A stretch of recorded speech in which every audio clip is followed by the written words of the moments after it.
उपेंद्र कुशवाहा जिस तरीके से पॉलिटिक्स कर रहे थे, उनकी क्रेडिबिलिटी शुरू से संदिग्ध थी। मैं आपके चैनल पर भी और कई जगह पर इस बात को बोला हूं, जनता इतना बेवकूफ नहीं है।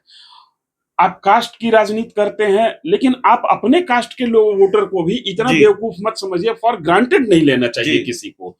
उपेंद्र कुशवाहा लगभग हर 24 घंटे पर पाला बदलते रहे। तो चुनाव के समय मतदाता अगर पाला बदल लिया तो इतना है तौबा किस बात की। आपकी क्रेडिबिलिटी संदिग्ध थी।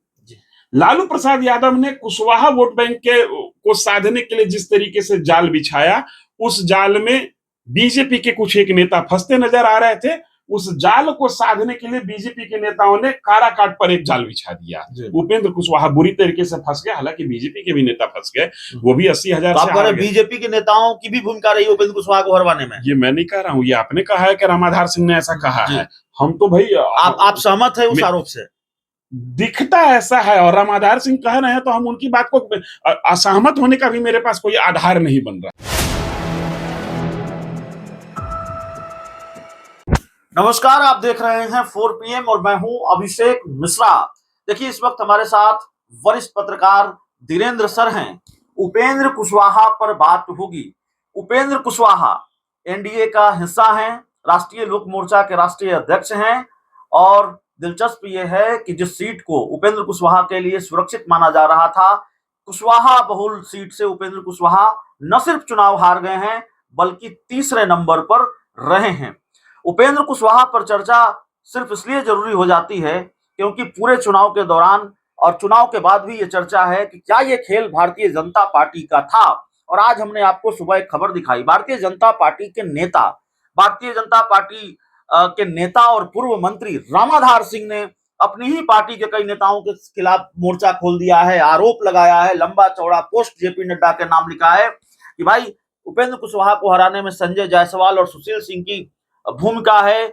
सम्राट चौधरी ने बिहार में बीजेपी का बेड़ा गर्क कर रखा है, नित्यानंद राय ने बीजेपी का बेड़ा गर्क कर रखा है। तो इन तमाम सवालों पर बात होगी। खेल हो गया सर उपेंद्र कुशवाहा का। उपेंद्र कुशवाहा के साथ तीसरे नंबर पर आए हैं कुशवाहा बहुल सीट से। जाहिर है बिना खेल के तो ये संभव नहीं हो सकता था। अब तो मैंने प्रत्यक्ष को प्रमाण की आवश्यकता नहीं होती है, तीसरे नंबर पर है, और एक निर्दलीय प्रत्याशी के मुकाबले वो तीसरे नंबर पर चले गए हैं। उपेंद्र कुशवाहा जिस तरीके से पॉलिटिक्स कर रहे थे, उनकी क्रेडिबिलिटी शुरू से संदिग्ध थी। मैं आपके चैनल पर भी और कई जगह पर इस बात को बोला हूं, जनता इतना बेवकूफ नहीं है। आप कास्ट की राजनीति करते हैं, लेकिन आप अपने कास्ट के लोग वोटर को भी इतना बेवकूफ मत समझिए, फॉर ग्रांटेड नहीं लेना चाहिए किसी को। उपेंद्र कुशवाहा लगभग हर 24 घंटे पर पाला बदलते रहे। तो चुनाव के समय मतदाता अगर पाला बदल लिया तो इतना है तौबा किस बात की। आपकी क्रेडिबिलिटी संदिग्ध थी।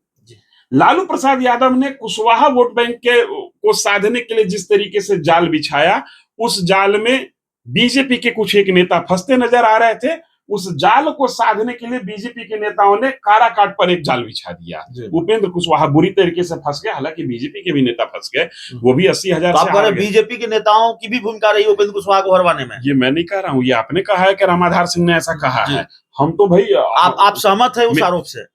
दिखता ऐसा है, और रामाधार सिंह कह रहे हैं तो हम उनकी बात को असहमत होने का भी मेरे पास कोई आधार नहीं बन रहा है।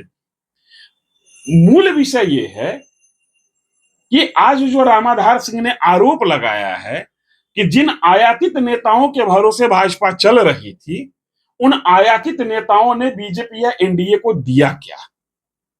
उपेंद्र कुशवाहा 2019 में भी चुनाव हार गए थे, 2020 में भी ये चुनाव हार गए। 2020 में उपेंद्र कुशवाहा की पार्टी AIMIM के साथ गठबंधन की थी। बीजेपी दक्षिणपंथी पार्टी है, उनके साथ फिर ये वापस आ गए। इसके बावजूद उपेंद्र कुशवाहा की पार्टी का कहीं खाता नहीं खुला। उपेंद्र कुशवाहा जिस वर्ग की राजनीति करते हैं, उस वर्ग को साधने के लिए बीजेपी ने उपेंद्र कुशवाहा के साथ साथ सम्राट चौधरी पर भी दांव लगाया, लेकिन कुशवाहा वर्ग का 1% वोट भी बीजेपी को या एनडीए को नहीं मिला। ये दो के दोनों नेता फूके हुए कारतूस साबित हुए। रामाधार सिंह के आरोप की जड़ में यही बातें हैं। उपेंद्र कुशवाहा जो चुनाव हारे हैं, वो अपनी राजनीति के आधार पर हारे हैं। और अब उपेंद्र को, जैसे कुछ लोग कयास लगा रहे हैं इस बात का, क्या अब उपेंद्र कुशवाहा स्टेट की पॉलिटिक्स में बड़ी भूमिका निभाएंगे। अब उपेंद्र कुशवाहा अपने लिए कुछ बड़ी भूमिका तलाश लेंगे, बड़ी बात होगी। अब उपेंद्र कुशवाहा लगभग अप्रासंगिक हो चले। राजनीतिक भविष्य पर बड़ा संकट है, आप ये कह रहे हैं। दिख रहा है भाई, लगातार 3 चुनाव हार चुके हैं कहाँ ये न 3 में न 13 में। तो क्या लालू यादव ने उपेंद्र कुशवाहा के वोट बैंक में, कुशवाहा वोट बैंक में बड़ी सेंधमारी की है? क्योंकि काराकाट लोकसभा सीट से उपेंद्र कुशवाहा हार जाते हैं, कुशवाहा जाति के नेता माने जाते हैं, और उसी के बगल में औरंगाबाद लोकसभा सीट है जहां से उनका कुशवाहा उम्मीदवार जीत जाता है। लालू प्रसाद यादव के सर्वमान्य नेता हैं जी। पिछड़ी जाति में यादव के बाद जो दूसरा बड़ा वर्ग है वो कुशवाहा वर्ग है। ऐसा माना जा रहा था कि उपेंद्र कुशवाहा और सम्राट चौधरी के माध्यम से एनडीए और बीजेपी उन वोटर को अपने ओर अट्रैक्ट करेगी। लालू प्रसाद यादव ने अपने गठबंधन के साथ तकरीबन 7 उम्मीदवार उतारकर एनडीए के इस ख्वाब को हवा में ही ध्वस्त कर दिया। एक भी कुशवाहा उम्मीदवार बीजेपी के खेमे से जीतने में नाकाम रहा। एक संतोष कुशवाहा बहुत देर तक आगे पीछे कर रहे थे, वो पूर्णिया से, वो भी हार गए। कुशवाहा वो का जो वोट है वो जहां कुशवाहा उम्मीदवार था वहां तो कुशवाहा को गया, और जहां कुशवाहा उम्मीदवार नहीं था वहां सीधे वो आरजेडी को पोल किया।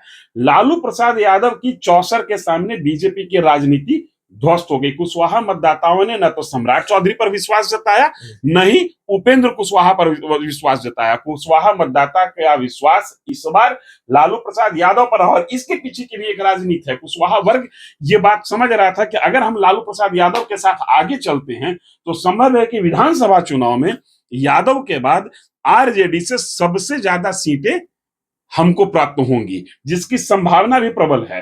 लेकिन यही कुशवाहा वोटर्स के साथ या कुशवाहा नेतृत्व के साथ समस्या भी है, क्योंकि जहां आप सीट मांगिएगा वो यादव बहुल इलाका ही होगा। और ऐसी स्थिति में लालू प्रसाद यादव के लिए एक पशुपेश की स्थिति हो सकती है कि अपने कोर वोटर्स को समझाएं या उन वोटर्स को समझाएं जिसके माध्यम से पासा पलट सकता है। इसलिए ये महत्वपूर्ण इसलिए है कि यादव लोकसभा चुनाव में तो मान गए कि चलो भाई कुशवाहा को दे दो, कोई दिक्कत नहीं है, और कुशवाहा भी मान गए कि यादव को दे दो, कोई दिक्कत नहीं है। विधानसभा में मान जाएं इसकी गारंटी नहीं हो सकती है। कुशवाहा मतदाताओं का मनोबल लालू प्रसाद यादव ने बढ़ाया, और ये हो सकता है कि लालू प्रसाद यादव के लिए आगे चल के एक समस्या हो जाए। एक आखिरी सवाल है, पूरी बात का लब्बो लुआब यही है कि उपेंद्र कुशवाहा तो चुनाव हारे, ठीक है, लेकिन भारतीय जनता पार्टी उनको अपने साथ ले आई। बीजेपी के लिए, एनडीए के लिए भी वो बहुत उपयोगी साबित नहीं हुए हैं। अब जो उपयोगी साबित नहीं होता है उसका हश्र हमने देखा है। पशुपति पारस को किस तरह से निपटाया बीजेपी ने इसी चुनाव में।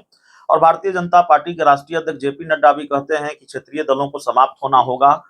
उपेंद्र कुशवाहा का क्या होने जा रहा है? 2025 में आगे विधानसभा चुनाव भी है। इस बात से 1% भी सहमत नहीं हूं कि बीजेपी ने पशुपति पारस को निपटाया। पशुपति पारस अपने कर्मों से निपट गए। डेमोक्रेसी में आप ड्राइंग रूम में बैठकर पॉलिटिक्स कीजिएगा, लोग बहुत देर तक आपको स्वीकार नहीं करेंगे। आप राज्यसभा की राजनीति कीजिए, संगठन की राजनीति कीजिए। अगर जो जनता से चुनकर दिल्ली या पटना जाने की हसरत रखते हैं तो फिर धूप में तपना होगा, पैर को घिसना होगा। आप 70 साल की उम्र में है या 17 साल की उम्र में है, इससे जनता को कोई फर्क नहीं पड़ता। पशुपति पारस भी इसी मिजाज के नेता थे। उपेंद्र कुशवाहा का क्या होगा? उपेंद्र कुशवाहा अब लगभग अप्रासंगिक हो चुके। उपेंद्र कुशवाहा अगर जो कोई सामाजिक आंदोलन भी खड़ा करने की कोशिश करते हैं, क्योंकि लोकतंत्र में, पॉलिटिक्स में हमेशा होता है जब आप राजनीति में पिछड़ते हैं तो समाज के माध्यम से आगे बढ़ने की कोशिश उन्होंने पहले भी की है। अब उन पर उनके लोग भी विश्वास करेंगे, ये संदिग्ध दिखता है। चलिए, तो इस पूरी रिपोर्ट में इतना ही। बहुत बहुत धन्यवाद।